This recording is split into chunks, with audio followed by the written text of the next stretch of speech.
Bismillahirrahmanirrahim. Assalamualaikum warahmatullahi wabarakatuh.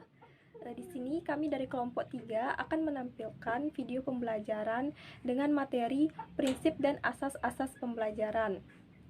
Sebelumnya, saya akan memperkenalkan anggota kelompok saya terlebih dahulu. Yang pertama ada Hadijah Darmawanti Putri, yang kedua Husnul Hamidah, dan yang ketiga Juriyah Quratul Ain. Yang pertama, pengertian prinsip pembelajaran. Kata prinsip berasal dari bahasa Latin yang berarti asas atau kebenaran yang menjadi pokok dasar berpikir, bertindak, dan sebagainya. Jadi, prinsip dapat diartikan sebagai sesuatu yang menjadi dasar pokok berpikir, berpijak, atau bertindak. Kata pembelajaran adalah suatu aktivitas atau proses mengajar dan mengajar. Pembelajaran merupakan proses komunikasi dua arah, mengajar yang dilakukan oleh pihak guru dan belajar dilakukan oleh peserta didik. Adapun prinsip-prinsip pembelajaran yang pertama itu adalah perhatian dan motivasi. Dari kajian belajar, pengolahan informasi terungkap bahwa tanpa adanya perhatian tak mungkin terjadi belajar. Adapun motivasi itu adalah tenaga yang menggerakkan dan mengarahkan aktivitas seseorang. Yang kedua adalah keaktifan. Anak mempunyai dorongan untuk berbuat sesuatu, mempunyai kemampuan dan aspirasinya sendiri. Belajar tidak bisa dipaksakan oleh orang lain dan juga tidak bisa dilimpahkan kepada orang lain. Belajar hanya mungkin terjadi apabila anak aktif mengalaminya sendiri. Yang ketiga, keterlibatan langsung atau berpengalaman. Belajar adalah mengalami. Belajar tidak bisa dilimpahkan kepada orang lain. Dalam belajar melalui pengalaman langsung, siswa tidak hanya mengamati secara langsung, tetapi ia juga menghayati, terlibat langsung dalam perbuatan, dan bertanggung jawab terhadap hasilnya. Yang keempat adalah pengulangan. Pada teori psikologi asosiasi atau koneksionisme mengungkapkan bahwa belajar ialah pembentukan hubungan antara stimulus dan respon, dan pengulangan terhadap pengalaman-pengalaman itu membesar peluang timbulnya respon besar. Yang kelima adalah tantangan. Dalam situasi belajar, siswa menghadapi sesuatu tujuan yang ingin dicapai, tetapi selalu terdapat hambatan, yaitu mempelajari bahan belajar. Maka, timbullah motif untuk Yang keenam, balikan atau penguatan. Dan yang terakhir, perbedaan individual. Siswa merupakan individual yang unik, artinya tidak ada dua orang siswa yang sama persis. Setiap siswa memiliki perbedaan satu dengan yang lainnya. Yang kedua, prinsip pembelajaran kompetensi. Ada beberapa prinsip penting dalam pembelajaran kompetensi, antara lain, yang pertama, proses pembelajaran kompetensi membentuk kreasi lingkungan yang dapat membentuk atau mengubah struktur kognitif siswa. Tujuan pengaturan lingkungan dimaksudkan untuk menyediakan pengalaman belajar yang memberikan latihan-latihan penggunaan fakta-fakta. Yang kedua, penggunaan fisis adalah pengetahuan sifat-sifat fisis dari suatu objek atau kejadian seperti bentuk, besar, kecil, serta bagaimana objek itu berinteraksi satu dengan yang lainnya.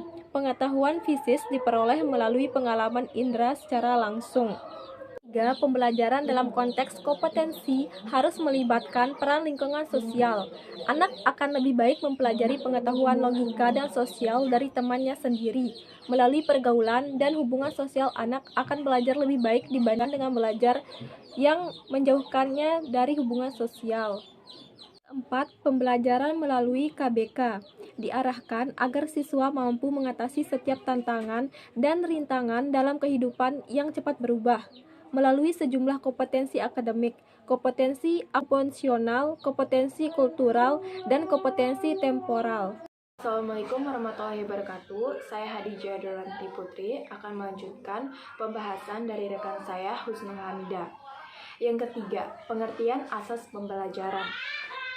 Dalam Kamus Besar Bahasa Indonesia, asas adalah hukum dasar, suatu kebenaran yang menjadi pokok dasar.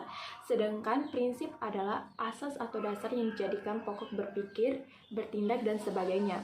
Pembelajaran atau instruction adalah suatu usaha untuk membuat peserta didik belajar atau suatu kegiatan untuk membelajarkan peserta didik.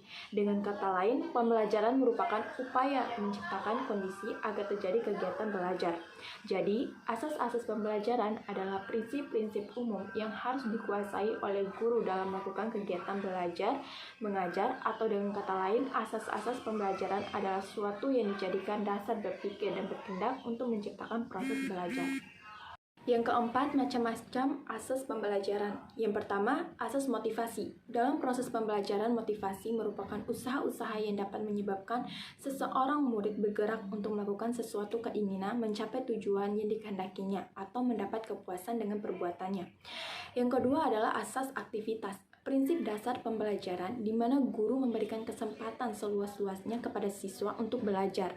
Fungsinya untuk mengaktifkan siswa dalam kegiatan belajar mengajar. Yang ketiga, asas individualitas. Secara sosiologis, peserta didik mempunyai kesamaan. Adanya kesamaan yang dimiliki anak inilah yang melahirkan konsekuensi kesamaan hak-hak yang mereka punyai. Aplikasi asas ini adalah guru dapat mempelajari pribadi setiap anak. Yang keempat, asas peragaan. Asas peragaan berpengaruh dalam mengolah proses pembelajaran yang berkualitas. Dalam asas ini, guru memberikan variasi dalam cara-cara mengajar dengan mewujudkan bahan yang diajarkan secara nyata, baik dalam bentuk aslinya maupun tiruan atau model-model. Yang kelima, asas ulangan. Asas yang merupakan usaha untuk mengetahui taraf kemajuan atau keberhasilan belajar anak didik dalam aspek pengetahuan, keterampilan, serta sikap. Setelah mengikuti pelajaran sebelumnya, mengingat penguasaan pengetahuan mudah terlupakan oleh anak didik jika dialami sekali atau diingat setengah-setengah. Yang keenam adalah asas apresepsi. Guru menghubungkan antara materi yang akan dipelajari dengan materi yang sudah dipelajari atau pengalaman materi sebelumnya. Ketujuh adalah asas korelasi. Pada asas ini, peristiwa belajar mengajar adalah menyeluruh, mencakup berbagai dimensi yang kompleks. Guru hendaknya memandang anak didik sebagai sejumlah daya-daya yang dinamis yang senantiasa ada dalam keadaan berinteraksi dengan dunia sekitar untuk mencapai tujuan. Yang kedelapan, asas sosialisasi. Merupakan asas yang memperhatikan penciptaan suasana sosial yang dapat membangkitkan semangat kerjasama antara anak didik dengan guru atau sesama anak didik dan masyarakat sekitarnya. Yang ke-9, asas evaluasi. Pada asas evaluasi ini bertujuan untuk melihat proses seberapa besar tingkat kemajuan belajar siswa setelah proses belajar mengajar dilakukan. Yang kelima, arti penting asas-asas pembelajaran. Sebelum membahas peranan atau arti penting asas pembelajaran, akan disinggung sedikit tentang didaktik atau metodik.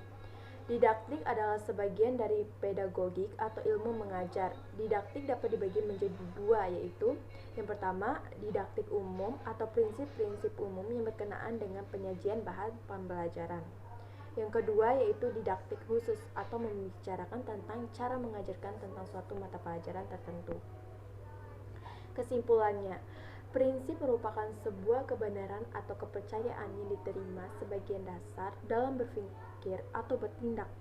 Jadi, prinsip dapat diartikan sebagai sesuatu yang menjadi dasar pokok berpikir, berpijak, atau bertindak.